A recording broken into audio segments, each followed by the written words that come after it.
Alison here from Gardening by Design with a quick video tip. Today I'm looking at a couple of plants that are good for early autumn, that's mid-October here in my garden. Neither is particularly difficult to find or hard to look after, but they're not always fully appreciated. This is one of my favourite borders as summer fades into autumn, with plenty of leaf colour and shape and texture and a few final summer flowers. But is this rather unassuming plant at the end of the border that I want to highlight? This is Liriopa muscari. It's a very useful plant because it is a hardy evergreen perennial flowering in autumn. So all through the year you have this fountain of dark green strappy leaves and then flowers just when everything else is fading. And you can see as we zoom in that it is covered in spikes of these purple flowers that do in fact resemble the grape hyacinths that we see in the spring.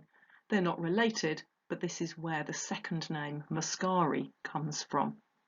The second plant I want to pick out is altogether larger and much more obvious. This evergreen shrub, the Elaeagnus, with the yellow variegations in the leaves. To be honest, it's hard to miss. Elaeagnus are a group of hardy evergreen shrubs that just seem to have a few too many vowels in the name. The form maculata makes a big bold statement all year round with the splashes of yellow down the centres of the leaves.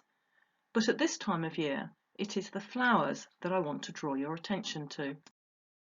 Appearing in October, the tiny creamy white flowers cluster onto the stems and they're not very visible from a distance, but you can smell them, the beautiful sweet fragrance from halfway across the garden. And they also provide a great source of late pollen and nectar for insects just before they go into hibernation. And you can see one here in the centre of the picture, just about to have a feast. And by way of interest, the botanical name from the Latin, pungens, refers to the fact that the plant is scented. There's more information on my Gardening by Design website about how gardens and gardening can help support well-being and how I can help you. Happy gardening!